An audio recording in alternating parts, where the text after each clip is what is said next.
Target killing की जारी आतंकवादियों की ओर से अब सवाल यह है कि इसका बदला कब और कैसे लिया जाएगा। पूरा देश यही सवाल सरकार से पूछ रहा है। इन सब के बीच बिहार के मजदूरों की जिस तरह से हत्या वहां पर हुई है, उस पर राजनीति भी गर्म है और इसको लेकर चर्चा हम करेंगे। सुशील मोदी, पूर्व डिप्टी सीएम और सांसद भारतीय जनता पार्टी के, इस वक्त हमारे साथ जुड़ चुके हैं। सुधांशु त्रिवेदी, प्रवक्ता बीजेपी के, हमारे साथ मौजूद हैं। अभय दुबे जी, प्रवक्ता कांग्रेस पार्टी के, हमारे साथ जुड़ चुके हैं। सैफुद्दीन सोज, जो कि कांग्रेस पार्टी के नेता हैं, वो भी हमारे साथ मौजूद हैं। और साथ ही हमारे साथ जुड़े हुए हैं कश्मीरी एक्टिविस्ट सुशील पंडित जी। लेकिन सबसे पहले आपसे ही शुरुआत करते हुए, चूंकि अपने आप में सुशील मोदी जी, जिस तरह से बिहार के मजदूरों को टारगेट बनाया गया, उसको लेकर न सिर्फ बिहार में बल्कि बिहार से लेकर कश्मीर तक राजनीति गर्म है। इसके पीछे आतंकवादियों का क्या मोटिव होगा कि चुन चुनकर टारगेट किलिंग के जरिए वो हमला कर रहे हैं? क्या समझ में आ रहा है सरकार को? देखिए, पिछले दिनों 200 से ज्यादा राज्यसभा लोकसभा के सदस्यों ने कश्मीर का दौरा किया था। मैं स्वयं एक कमेटी के साथ 7 दिनों तक श्रीनगर और अन्य स्थानों पर था। पिछले दिनों 20 से ज्यादा भारत सरकार के मंत्री, उनका कश्मीर में दौरा हुआ और 3 साल में जिस तरह से आतंकी घटनाओं में भारी कमी आई, उसे कहीं न कहीं ये लोग बौखलाए हुए हैं। एक शांति, अमन, चैन का जो माहौल बना। और मैं दर्शकों को ये भी बताना चाहूँगा कि 6000 से ज़्यादा कश्मीरी जो माइग्रेंट थे, जो कश्मीर छोड़ के चले गए थे, वैसे लोगों को पिछले 3 साल में नौकरियां मिली हैं। 6000 ड्वेलिंग यूनिट्स, रहने के लिए मकान बनाए जा रहे हैं और 1000 से ज़्यादा मकानों में कश्मीरी पंडित और बाकी लोग लौट चुके हैं। तो ये जो एक अमन चैन का माहौल बन रहा था, इसलिए उन्होंने रणनीति को बदल दिया। और ये देखो, बिहारी माइग्रेंट्स पर हमला नहीं है, ये तो जो गैर कश्मीरी और जो अल्पसंख्यक है वहां पर, उन पर ये हमला है। वो सॉफ्ट टारगेट किया गया, इन्होंने निशाना बनाया है। लेकिन घटना घटी बहुत दुर्भाग्यपूर्ण जो है। विपक्षी पार्टियां हैं वो आप पर निशाना साध रही हैं।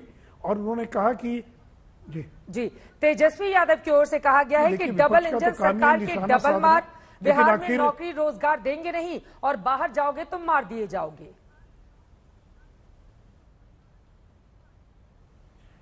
मैडम, केरल के लोग क्यों जाते हैं खाड़ी के देशों में? केरल तो बहुत विकसित राज्य है और कम से कम 20 लाख से ज्यादा केरल के लोग खाड़ी के देशों में काम करते हैं।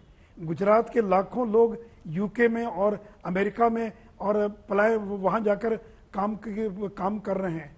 पंजाब तो एक विकसित राज्य है, लाखों लोग पंजाब के कनाडा में और अमेरिका में है। तो देखिए, कोई भी व्यक्ति ज्यादा कमाने के लिए कहीं भी जा सकता है। क्या कोई रोक सकता है? क्या कोई ये दावा कर सकता है क्या कि मैं अपने राज्य के किसी व्यक्ति को बाहर नहीं जाने दूंगा? और जब संचार माध्यम इतने सरल उपलब्ध हो गए हैं, तो क्यों नहीं कोई व्यक्ति जाएगा? कोई रोक सकता है क्या? और देखिए, जब से बिहार में हमारी सरकार बनी है, हम लोगों ने पलायन पर काफी हद तक अंकुश लगाया है। लेकिन कोई ज्यादा कमाने के लिए बाहर जाना चाहे तो कोई सरकार रोक नहीं सकती है। और देखिए, कोई आतंकवादियों ने बिहारियों को टारगेट नहीं किया है। जो वहां की माइनॉरिटी है, जो माइग्रेंट है, वो यूपी का भी हो सकता है, किसी अन्य राज्य का भी हो सकता है। एक यूपी का व्यक्ति भी मारा गया है। इसलिए ये केवल बिहारी माइग्रेंट का सवाल नहीं है, एक भय का माहौल पैदा करना। लेकिन मैं ये कह दूं कि 90 के पूर्व के हालात जो लोग लाना चाहते हैं, 90 वाली स्थिति, वो कश्मीर में नहीं आने देंगे। और हमारी सरकार वचनबद्ध है कि हम कश्मीर की स्थिति को बिगड़ने नहीं देंगे। और जो भी कुछ करना होगा, नरेंद्र मोदी की सरकार कर रही है और आगे भी करेगी। लेकिन जीतन राम मांझी तो कह रहे हैं कि जम्मू कश्मीर के हालात पर सरकार काबू नहीं कर पा रही, इसी वजह से स्थिति वहां पर बिगड़ती हुई चली जा रही है। उन्होंने आगे कहा कि अगर हालात संभल नहीं रहे तो बिहारियों को दे दीजिए जिम्मेदारी, 15 दिन में सबको सुधार के रख देंगे। जीतन राम मांझी ने यह कहा है। तो मांझी जी को भेज दीजिए वहां पर, पुलगामा के अंदर 10 दिन वहां रहकर आ जाए। देखिए, इस तरह की हल्की बयानबाजी नहीं होनी चाहिए। चाहे वो नेता प्रतिपक्ष हो या एनडीए के घटक दल का कोई नेता, एक संवेदनशील राज्य है, एक संवेदनशील मुद्दा है। पूरी सरकार लगी स्थिति को सामान्य करने में। कोई कश्मीर को संभालना कोई सामान्य बात नहीं है। ये तो नरेंद्र मोदी जैसा व्यक्ति है जो 3 साल से और जिसने वहाँ की स्थिति को सामान्य करने का प्रयास किया है। तो ये हल्की बयानबाजी कि बिहारियों को सौंप दिया जाए या पलायन क्यों हो रहा है, तो ये न तो कोई मुद्दा है और न ये कोई समाधान है। इसलिए नरेंद्र मोदी पर लोगों को भरोसा है और मुझे पूरा विश्वास है कि आगे आने वाले दिनों में जिन भी लोगों की हत्या की गई है वो बचेंगे नहीं। जिन लोगों ने हत्या की वो बचेंगे नहीं और कोई बच कर नहीं जाएगा। लेकिन इससे भी आगे का सवाल है सुशील मोदी जी, जो बिहारी वहां पर चूंकि बड़ी तादाद में वहां पर मजदूरी के लिए पहुंचते हैं, उनकी सुरक्षा को सुनिश्चित किए जाने को लेकर आप लोगों की ओर से क्या किया जा रहा है? मुख्यमंत्री नीतीश कुमार ने उपराज्यपाल मनोज सिन्हा से बातचीत भी की है, क्या आपस में बातचीत हुई है? उनकी सुरक्षा को लेकर क्या कदम आप लोगों की ओर से उठाए जा रहे हैं? नहीं, देखिए, इसका जवाब तो मनोज सिन्हा जी और केंद्र की सरकार देगी, लेकिन एक भय मुक्त माहौल बने वहां। और देखिए, आतंकवादियों को मार गिराना और आतंकवादी गतिविधियों पर अंकुश लगाना, यही उसका एकमात्र उपाय है, क्योंकि हर व्यक्ति के पास तो आप सुरक्षा प्रदान नहीं कर सकते हैं। तो जो अचानक 3 साल के बाद इधर जो गतिविधियां बढ़ी हैं, उसको कैसे रोका जाए, कैसे अंकुश लगाया जाए, यही उसका एकमात्र उपाय है। और उसमें मैं लोगों से भी अपील करूंगा कि लोग आतंकित और भयभीत होकर कश्मीर छोड़कर बाहर ना आए, और वहां की सरकार पूरी तरह से लगी है कि इस माहौल को कैसे और ठीक किया जाए। जो बिहार के लोग कश्मीर में इस वक्त रह रहे हैं, आप ये कह रहे हैं कि वहां को छोड़कर वो पलायन नहीं करें? जी, मेरी तो यही अपील होगी लोगों से, क्योंकि कोई 2-4-10 लोग तो है नहीं, 50,000 से ज्यादा लोग बिहार के लोग हैं। बिल्कुल।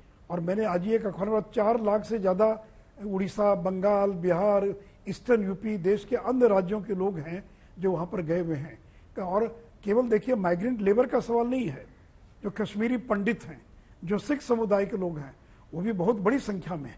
इसलिए पलायन करना छोड़कर ये तो उनकी मंशा को हम सफल होने देंगे।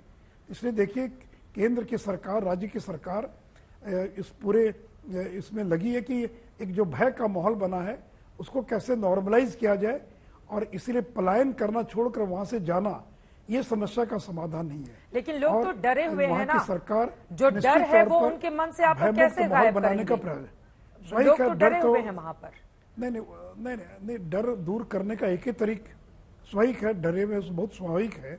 उसका एक ही तरीका कि आतंकवादियों को मार गिराना, और जैसे 13 लोगों को मार गिराया गया पिछले 8-9 दिनों के अंदर, और बड़ी कार्रवाई की जाए, वही उसका एकमात्र उपाय है, दूसरा कोई उपाय नहीं है। एक और सवाल, चूंकि जो लोग मारे गए हैं आतंकवादी हमले में, उनको जो मुआवजा बिहार की सरकार दे रही है उस पर भी प्रश्न चिन्ह विपक्ष लगा रहा है। तेजस्वी यादव की ओर से कहा जा रहा है कि सर्पदंश में जो लोग मारे जाते हैं उनको 4 लाख रुपए मुआवजा दिया जाता है, और आतंकवादी हमले में जो पलायन करके कश्मीर पहुंचे हुए हैं, वहां पर जो मजदूरी कर रहे हैं, जब उनकी मौत हो जाती है तो उनको 2 लाख रुपए दिया जाता है। तो ये भेदभाव क्यों किया जा रहा है? उनका भी परिवार है, वो अपने बाल बच्चे परिवार छोड़कर वहां पर जाते हैं। पूरी जानकारी नहीं है जी। क्या है पूरी जानकारी? कश्मीर की सरकार ने 11 लाख रुपया देने का ऐलान किया है जी। कश्मीर की सरकार 11 लाख रुपया दे रही है। 2 लाख रुपया बिहार सरकार और 1 लाख रुपया बिहार का जो लेबर डिपार्टमेंट है, यानी बिहार सरकार के द्वारा 3 लाख रुपया, यानी कुल 14 लाख रुपये प्रत्येक परिवार को देने का ऐलान किया गया है। और सरकारी जितनी योजनाएं हैं उन सारी योजनाओं का लाभ उन परिवारों को दिया जाएगा, और आगे भी और जो आवश्यकता होगी हम लोग करेंगे। इसलिए तेजस्वी यादव जी को चिंता करने की जरूरत नहीं है। एक बयान दे दिया, कितना भी देंगे तो कहेंगे ये कम है, इसलिए उनकी हर प्रकार की मदद की जाएगी।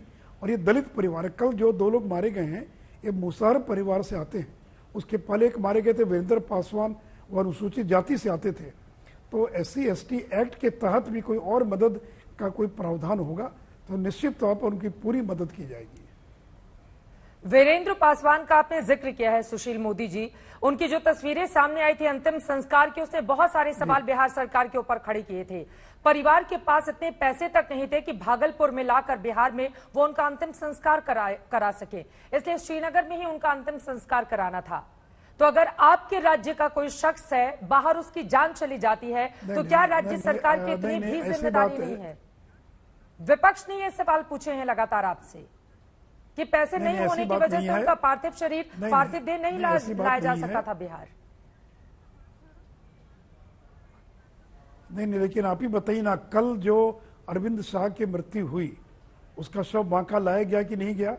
और 2 और लोग जिनकी कल हत्या हुई है उनका शव बिहार लाया जा रहा है।